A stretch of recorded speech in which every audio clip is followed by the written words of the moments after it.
তারপরে দুষ্টু মিষ্টু নৌকায় ভাসতে ভাসতে স্কুল বাড়ির দিকে চলে যায়।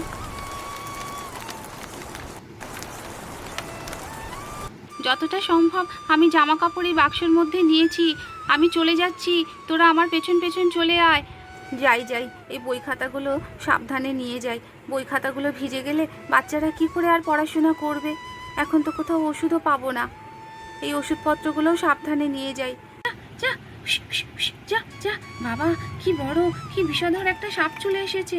মা, এখানে আর থাকা যাবে না, চলুন চলুন এখান থেকে তাড়াতাড়ি চলে যাই। হ্যালো ফ্রেন্ডস, হাসি খুশি ড্রয়িং আমার ইউটিউব চ্যানেলে আপনাদের সবাইকে স্বাগত। আজকের গল্প, বন্যার জলে রানীদের বাড়ি ডুবে গেল। তাদের বাড়ির সামনে প্রচুর জল জমেছে। রানীদের বাড়ির লোকজন সবাই খুব বিপদে পড়েছে। তাহলে আজকের গল্প শুরু করা যাক। এখন তো ঝমঝম করে বৃষ্টি হচ্ছে। রানীর ঠাকুমা বলছে, হে ভগবান, আর কতক্ষণ এই বৃষ্টি হবে? ঘর বাড়ি তো সব ভেসে গেল, এবারে কি আমরা ঘর বাড়ি ছাড়া হব? তাই তো মা, কি যে হবে, কি যে বৃষ্টি শুরু হলো, বৃষ্টি তো থামার কোনো সম্ভাবনাই দেখছি না। তাই তো দিদি, কি হবে? বাড়ির সামনে কত জল জমেছে, বাড়ির ভেতরে জল ঢুকে গেছে, চাল ডাল সব জলে ভেসে গেছে, বাসনগুলোও ভেসে গেল। কি যে করি, বাচ্চাগুলো খেতে চাইছে। তাই তো বৌমা, কি যে এখন উপায় হবে? দেখো, এখানে থালা বাটি বাসন কোসন সব ভেসে গেছে, খাবার জলেরও খুব সমস্যা হয়েছে। মা, এত চিন্তা করবেন না, জয় আর আকাশ বেরিয়েছে, দেখি ওরা ঠিক কিছু একটা ব্যবস্থা করবে। বান্টি বলে, এই কি না, তুই ভালোভাবে দাঁড়িয়ে থাকবি, যেন পড়ে যাস না, তাহলে কিন্তু জলে ডুবে যাবি। আরও অনেকক্ষণ বৃষ্টি হবে বুঝি, এবারে তো আমরা ডুবে যাবো মা, কত দূর জল জমে গেছে। ও মামা, খুব খিদে পেয়েছে, সকাল থেকে খাইনি, কখন খাবার করে দেবে? বান্টি, তোমার বাবা আর জয় কাকু তো বাইরে বেরিয়েছে, ওরা নিশ্চয়ই খাবার নিয়ে আসবে। এখন তো খাবার করার মতন পরিস্থিতি নেই বাবা। তাহলে পিসিমণি, আমরা খেতে পাবো না? হ্যাঁ পিসিমণি, আমরা খেতে পাবো না, আমার তো খুব খিদে পেয়েছে, আর কতক্ষণ জলে ভিজে আছি, আমার ঠান্ডা লাগছে, জামা কাপড় সব ভিজে গেছে। কি করব বাবা, এখন পরিস্থিতি এরকম, এত বৃষ্টি হচ্ছে, ঘরের ভেতরে জামা কাপড় খাট বিছানা সব ভিজে গেছে, সব জলে ডুবে গেছে। কি যে করি? দাঁড়া দাঁড়া, এক্ষুনি তোর বাবা আসবে, নিশ্চয়ই কিছু খাবার আনবে। তারপরে এখানে রিয়া আর রানী চলে আসে। ও মামা, আমরা কোথায় যাব? বাড়ির সামনে তো এত জল জমে গেছে, আমরা কি করে বাড়ির মধ্যে থাকবো মা? জানো তো মা, আমরা রাস্তার দিকে গিয়েছিলাম, গ্রামের অনেক লোক চলে যাচ্ছে, ওই যে আমাদের গ্রামের স্কুল আছে, ওই স্কুল বাড়িতে গিয়ে সব উঠছে। ওরা বলল ওরা সবাই স্কুল বাড়ির দিকেই যাচ্ছে। সে কি বৌমা, কি দিন আসলো, ঘর বাড়ি ছেড়ে এখন স্কুল বাড়িতে গিয়ে উঠবো? কি আর করবেন মাসিমা, এখন তো কোনো উপায়ও নেই, এইভাবে জলের মধ্যে কতক্ষণ আর দাঁড়িয়ে থাকবো?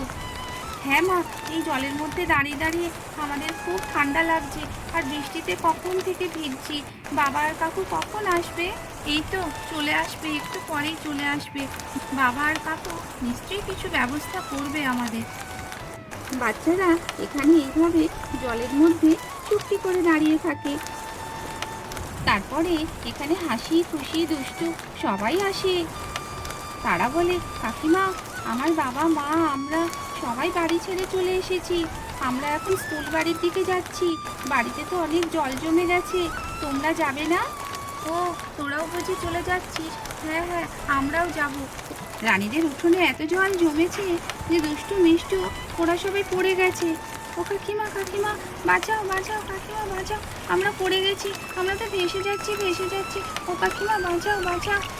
আরে আরে দুষ্টু, দে দে দে, হাতটা দে হাতটা দে, মিষ্টু তোর হাতটা দে, আমরা ধরছি। ওফ, এই বাচ্চাগুলো এত ছোট আর এত জল, ওরা তো ডুবে যাবে। তারপরে রানীর মা বাচ্চাগুলোকে হাত ধরে টেনে এইভাবে বসিয়ে দেয়।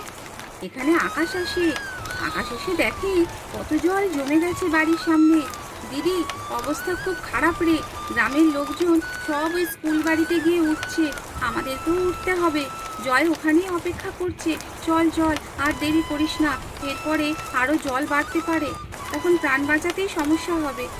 হ্যাঁ, সে তো যেতেই হবে, কিন্তু এই বাচ্চাগুলো এই জলের মধ্যে ওরা কি করে যাবে বলতো? আমরা তো বড়রা সবাই হেঁটে হেঁটে চলে যাব, বাচ্চাগুলো এত জলের মধ্যে হাঁটবে কি করে? আমি একটা ছোট্ট নৌকা নিয়ে এসেছি, বাচ্চাগুলো ওই নৌকা করে চলে যাক, আমরা হেঁটে হেঁটে যাই। হ্যাঁ হ্যাঁ, সেই ভালো। এইভাবে দুষ্টু মিষ্টু নৌকায় ভাসতে ভাসতে স্কুল বাড়ির দিকে চলে যায়। বাবা, আমরা কোথায় কোথায় দিয়ে যাচ্ছি রে দিদি? আমার তো খুব ভয় লাগছে, যদি পড়ে যাই তাহলে ডুবে যাব, কি হবে? আমারও খুব ভয় লাগছে, চুপটি করে বসে থাক, একদম বেশি নড়ানড়ি করিস না, তাহলেই কিন্তু নৌকা থেকে পড়ে যাব আর আমরা জলে ডুবে যাব। টিনা বান্টিও এই ছোট নৌকা করে স্কুল বাড়ির দিকে চলে যেতে থাকে। এ দাদা, আমার খুব ভয় লাগছে, জলের মধ্যে পড়ে গেলে তো ডুবে যাব। কিচ্ছু হবে না, আমি তো আছি।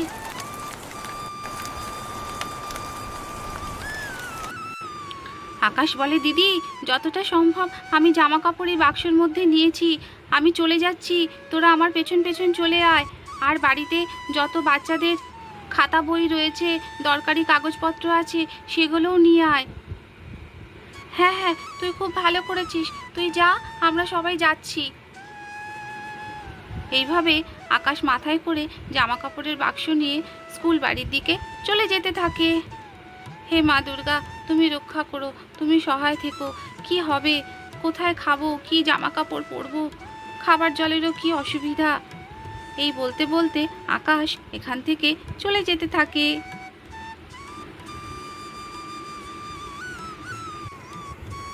যাই যাই, এই বই খাতাগুলো সাবধানে নিয়ে যাই, বই খাতাগুলো ভিজে গেলে বাচ্চারা কি করে আর পড়াশোনা করবে? এখন তো কোথাও ওষুধও পাবো না, এই ওষুধপত্রগুলোও সাবধানে নিয়ে যাই। ওরে বাবা, কি বিষধর সাপ এসেছে! আরে বৌমা, ওই দেখো সাপ এসেছে, সাপ এসেছে, তাড়াও তাড়াও, লাঠিটা নিয়ে আসো। তারপরে রিনা একটা লাঠি দিয়ে সাপটাকে তাড়াতে থাকে। যা যা যা, যা যা। বাবা, কি বড়, কি বিষধর একটা সাপ চলে এসেছে। মা, এখানে আর থাকা যাবে না, চলুন চলুন, এখান থেকে তাড়াতাড়ি চলে যাই। মৌসুমি বলে, দিদি এই লাইটটা নিয়ে চলো, এখন তো লোডশেডিং হয়ে গেছে, কোথাও আলো নেই, সব অন্ধকার, এই লাইটটা অনেক কাজে আসবে। হ্যাঁ হ্যাঁ মৌসুমি, ঠিক বলেছ। তারপরে তারা এই লাইটটা নিয়ে তিনজনে একসঙ্গে বাড়ি ছেড়ে স্কুল বাড়ির দিকে চলে যায়। ঘর বাড়ি, খাবার দাবার, বাসন কোসন সব ফেলে দিয়ে চলে যেতে হচ্ছে, কি যে হবে আমাদের, হে ভগবান তুমি সহায় থেকো।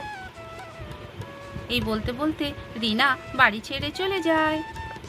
মাসিমা, সাবধানে চলুন, পড়ে যাবেন না যেন, পড়ে গেলে আবার আর এক বিপদ হবে। হ্যাঁ হ্যাঁ মৌসুমি, ঠিক আছে, আমি সাবধানেই যাচ্ছি। এই বলে মৌসুমি আর রানীর ঠাকুমাও বাড়ি ছেড়ে চলে যায়। তাহলে দর্শক বন্ধুরা, আজকের গল্প এই পর্যন্ত। যদি আপনাদের গল্পটা ভালো লাগে তাহলে অবশ্যই একটা লাইক শেয়ার করবেন আর চ্যানেলটিকে সাবস্ক্রাইব করে আমার পাশে থাকবেন।